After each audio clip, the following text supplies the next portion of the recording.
Bom dia, professor Lucilo Macedo, Faculdade FACIP Cuiabá, turmas do quarto A e B matutino.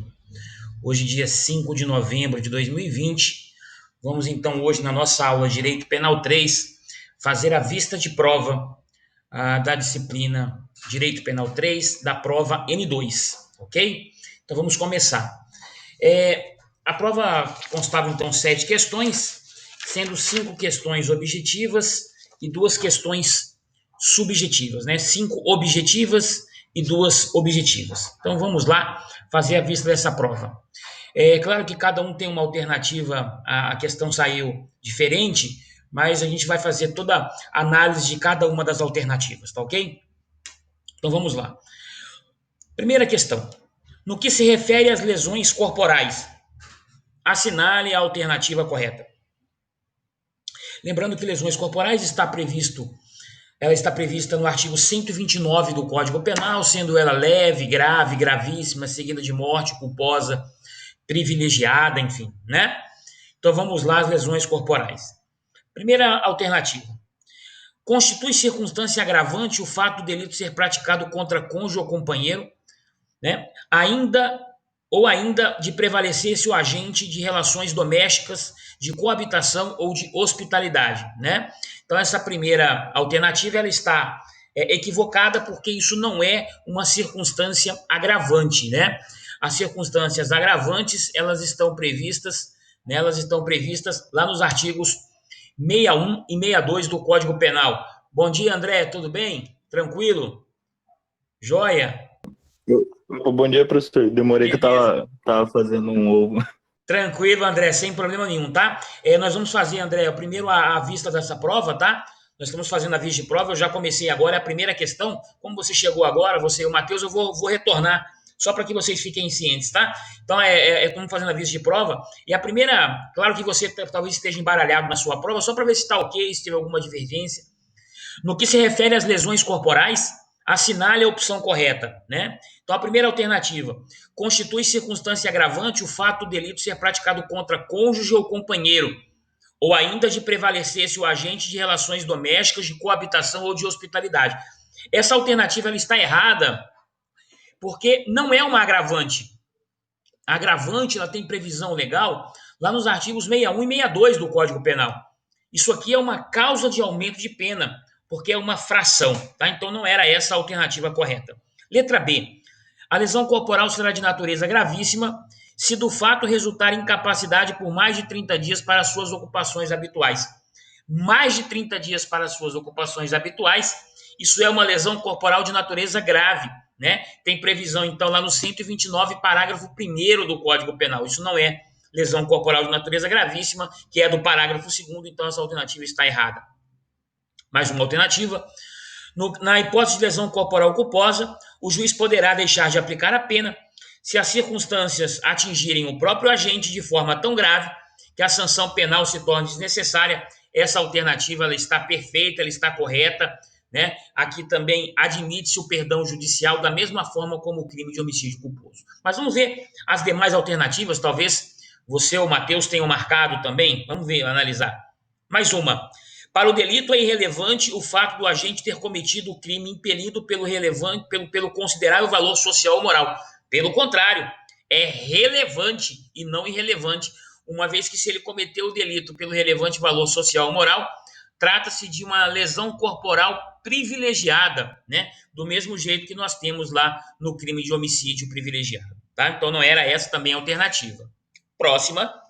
Se o delito resultar perigo de vida e caso seja constatado ter sido incompleto o primeiro exame pericial, realizar-se-á necessariamente exame complementar por determinação de autoridade judiciária. Não, não tem determinação, não. Esse exame já é imediato, ele já acontece imediatamente. Ou seja, para realmente comprovar esse perigo de vida, não precisa ser realizado um incompleto, né? Então, na verdade, essa questão também ela está incorreta, tá ok? A qualquer momento vocês podem me interromper para fazer qualquer questionamento que desejarem, tá? Vamos mais uma. Essa aqui fala-se de um crime contra a honra. A pergunta era acerca de um crime contra a honra. E ele diz assim, a questão. José dolosamente referiu-se a João, dizendo se tratar de indivíduo que exercia a atividade de jogo do bicho, que é uma contravenção penal, envolvido com essa prática ilícita. Supondo-se que tal imputação seja falsa, em tese, poderá configurar. Então vamos lá. Vamos analisar todas as situações. Jogo do bicho é crime? Não. Jogo do bicho é uma contravenção penal. Então você já teria logo de cara de excluir o crime de calúnia, porque calúnia é imputar um fato falso tido como crime. Injúria é uma qualidade negativa, né? Denunciação caluniosa é você ir até uma delegacia de polícia, instaurar, noticiar um crime, sabendo que aquela pessoa não cometeu um crime. Então, nesta hipótese, nesta questão, a resposta correta é a letra B, não sei como está na prova de vocês, mas é o crime de difamação. E eu justifico porque é difamação. É difamação pelo seguinte, porque jogo do bicho não é crime, é uma contravenção penal. Então, pelo fato de ser uma contravenção penal, o crime contra a honra previsto, né, o vislumbrado, é o crime de difamação, artigo 139 do Código Penal. Tá bom? Tranquilos? Beleza? Então, resposta correta nessa daqui, crime de difamação. Tá ok? Beleza. Qualquer dúvida, pode me interromper sem cerimônia. Mais uma questão objetiva. Em relação aos crimes contra a honra, assinalem a alternativa correta. E aí tinham 3 afirmativas, e você tinha que considerar a afirmativa 1, 2 e 3. Vamos lá, a assertiva 1. A injúria atinge a honra subjetiva da pessoa? Perfeito. Né? A injúria atinge a honra subjetiva, ou seja, aquilo que os outros... a honra subjetiva, aquilo que eu penso a meu próprio respeito, onde o momento consumativo acontecerá justamente quando eu passar a tomar conhecimento da imputação ofensiva. Tá? Então está correta a afirmativa 1. Afirmativa 2. A calúnia e a difamação atingem a honra objetiva da pessoa? Perfeito. Calúnia e difamação atingem a honra objetiva, aquilo que os outros pensam a seu próprio respeito. Correta a 2. A 3. O fato de Maria dizer a Joana, em ambiente reservado, sem a presença de terceiros: Joana, tu és uma das beneficiadas da corrupção ativa na Secretaria Estadual de Saúde e deve ter subornado o promotor de justiça para não ter sido incluído na denúncia. Constitui crime de injúria, né? Constitui crime de injúria. Então vamos lá. Um beneficiado da corrupção ativa, né? Um dos beneficiados da corrupção ativa na Secretaria Estadual de Saúde e deve ter subornado o promotor de justiça para não ter sido incluído na denúncia. Vamos lá. Vamos analisar aqui. O fato imputado por Maria a Joana, né, quando ela fala que ela subornou, né, ou seja, teria sido beneficiada, né, ela está atribuindo, então, uma qualidade negativa. E ao atribuir esta qualidade negativa, ela passa, então, realmente a trazer um crime aí, né, de injúria. Né? Para ser calúnia, para ser o crime de calúnia, ela tem que imputar um fato tido como criminoso. Caso contrário, o delito não está configurado, tá? Então, as 3 assertivas, elas estão corretas, né? 1, 2 e 3 estão corretas, tá ok? Beleza? Então, vamos lá. Vamos mais uma questão aí. Bom, mais uma questão objetiva. Também em relação ao crime contra a honra, né? Ela pergunta lá: nos crimes contra a honra, assinale a alternativa correta, né? Mais uma questão. Então, também sobre os crimes contra a honra, que tem previsão legal no Código Penal, lá do artigo 138 ao artigo 145. Lembrando que são 3 crimes apenas contra a honra: o crime de calúnia, 138, o crime de difamação, 139, e o crime de injúria, do artigo 140. Denunciação caluniosa não é crime contra a honra. Tem previsão lá no artigo 339 do Código Penal. Vamos analisar, então, as assertivas. Primeira, a injúria real consiste no emprego de elementos preconceituosos ou discriminatórios. Negativo. A injúria real não consiste em elementos preconceituosos ou discriminatórios. Isso é injúria preconceituosa, isso é injúria racial. lá do 140, parágrafo 3º, também conhecida como injúria qualificada, né? A injúria real é aquela que está prevista no artigo 140, parágrafo 2º, que diz então que consiste em violência ou vias de fato que por sua natureza ou pelo meio empregado considerem-se então aviltantes. Isso é injúria real, né? Então a questão alternativa ela está equivocada. Outra alternativa. É admissível a exceção da verdade na injúria se a vítima for funcionária pública e a ofensa for relativa ao exercício das funções. Onde está o equívoco da alternativa? Na verdade, não é em relação à injúria, é em relação à difamação. Então, se a difamação acontecer e justamente se a vítima for funcionária pública e essa ofensa for relativa às funções que ela exerce, é possível a exceção da verdade, você provar o que você está dizendo, porque aquele funcionário ele representa o Estado. Então, na verdade, nesta hipótese, né, eu não vou entender pelo crime de injúria. Na verdade, eu vou entender que isso é cabível no crime de difamação. Então, essa assertiva ela não está correta, tá? Os colegas que chegaram agora, por favor, estamos fazendo a vista de prova, podem me interromper a qualquer momento, qualquer dúvida que porventura venham a ter, tá? Mais uma alternativa. É admissível a retratação apenas no crime de calúnia e difamação? Essa resposta está corretíssima, está, né, perfeita. É a previsão legal constante lá do artigo 143 do Código Penal. Retratar é desdizer, tem que ser cabal. Da forma como aconteceu a ofensa, tem que acontecer a retratação, né? Então, somente na calúnia e na difamação não cabe retratação no crime de injúria. As demais alternativas, vamos analisar. É admitível o perdão judicial no crime de difamação se houver retorção imediata. Nenhum dispositivo do Código Penal menciona isso. Letra E. A pena será aumentada de 1/3 se o crime for contra pessoa maior de 60 anos ou portadora de deficiência, exceto no crime de difamação.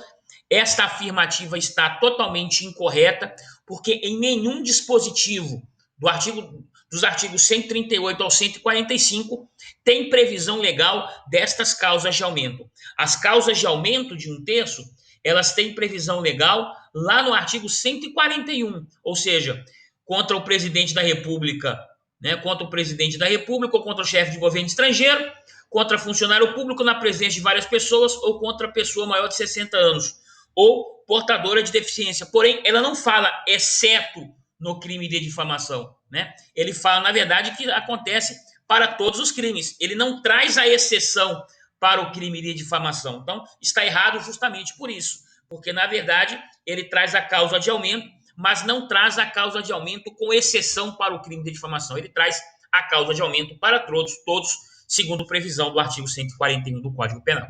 Tá bom? Tranquilos? Maravilha? Nenhuma dúvida? Tudo correto? Que bom. Acerca da lesão corporal, mais uma pergunta envolvendo lesão corporal do artigo 129 do Código Penal. Lembrando sempre, quando eu falo lesão corporal, eu falo lesão corporal leve, lesão corporal grave, lesão corporal gravíssima, lesão corporal seguida de morte, né? Lesão corporal culposa, que é do parágrafo 6º, lesão corporal privilegiada, ok? Então vamos lá, a pergunta da lesão corporal. A lesão corporal de natureza leve, nos crimes que não envolvam violência doméstica e familiar, a ação penal será? Bom, bem tranquilo. Se envolvesse violência doméstica ou familiar, né? Se envolvesse violência doméstica, a ação penal seria uma ação penal pública incondicionada. Porém, como não envolve a violência doméstica contra violência doméstica e familiar, eu passo então a ter uma ação penal pública condicionada à representação do ofendido ou de seu representante legal, né? Então ele vem trazendo as alternativas. A, privada personalíssima, jamais. Ação penal privada é queixa-crime. B, pública incondicionada, não, porque não envolve violência doméstica. Outra, pública condicionada à representação do ofendido ou de seu representante legal. Resposta perfeita. Essa era a resposta correta da questão. Mediante requisição do promotor de justiça, jamais. Privada subsidiária da pública, jamais. né? Aqui não tem possibilidade nenhuma delas, pública condicionada à representação alternativa da questão de forma correta. Tudo bem?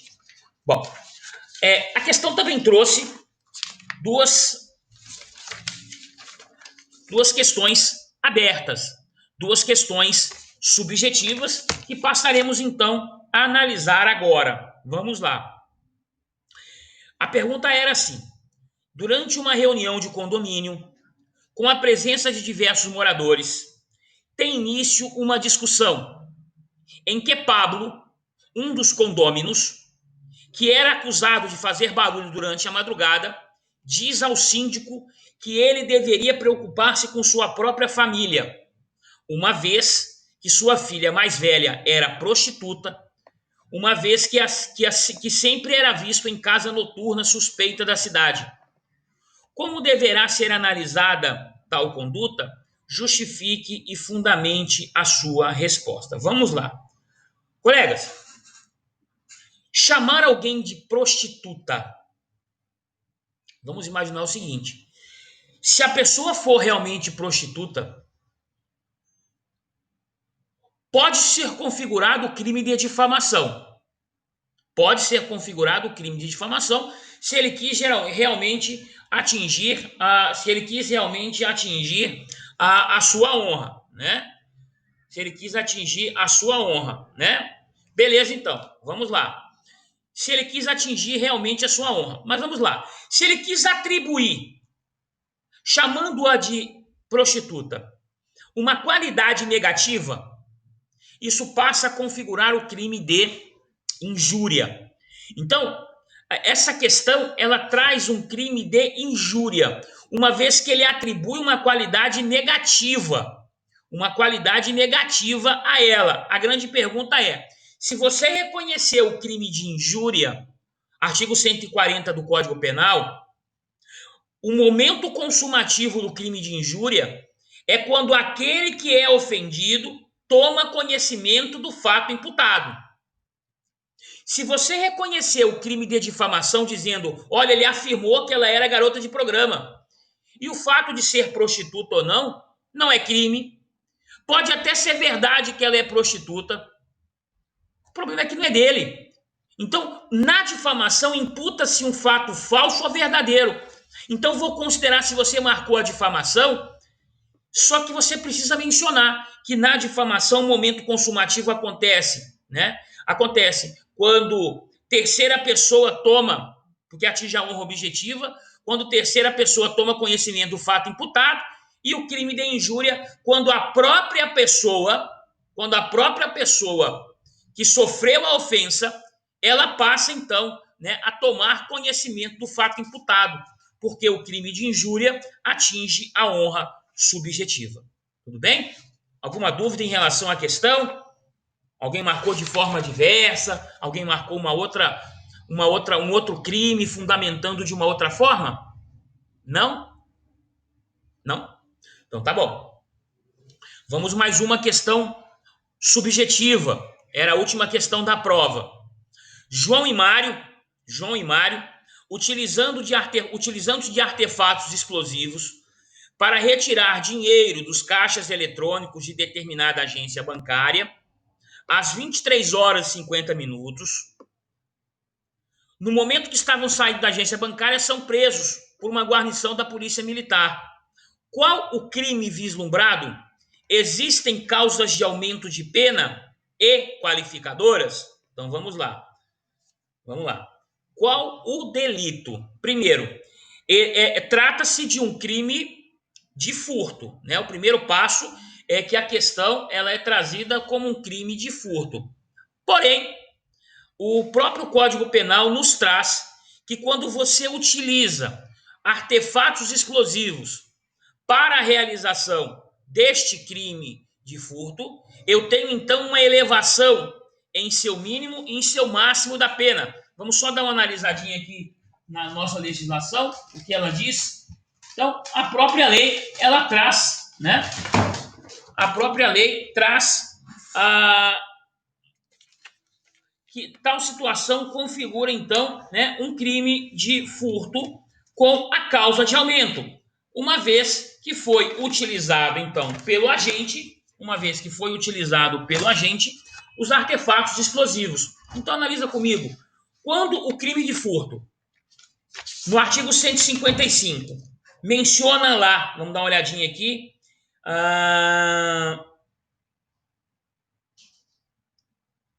parágrafo 6º, lá no 155,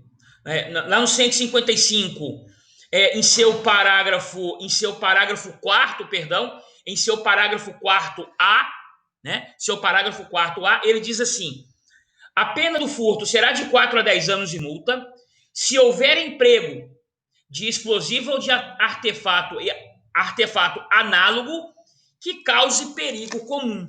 Então, para você reconhecer nesta questão aqui perguntada a figura do parágrafo 4A, que é uma pena de 4 a 10 anos, você teria que demonstrar e mencionar que o artefato explosivo causou, então, perigo comum.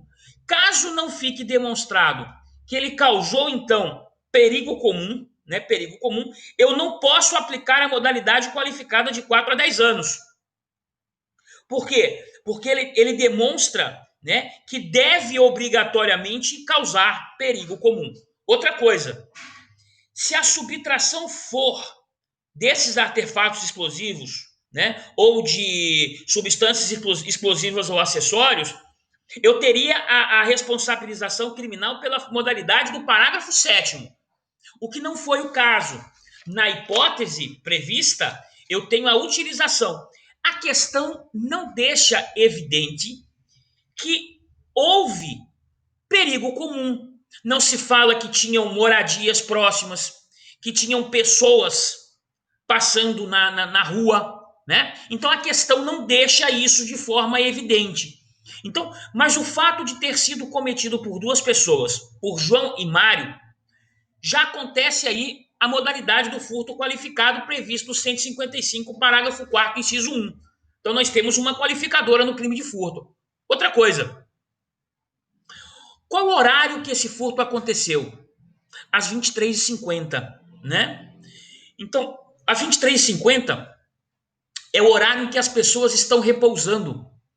Então eu já tenho aí uma causa de aumento aplicada neste delito.